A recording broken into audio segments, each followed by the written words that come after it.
buraya gelirken böyle klasik müzik dinletisi 1 saat 45 dakika.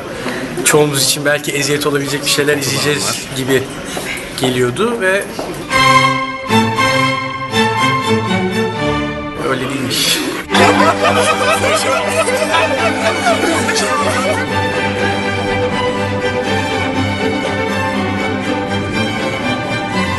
Bize gördüğünüz gibi orkestra dinleyeceğiz ya, böyle giyinip geldik.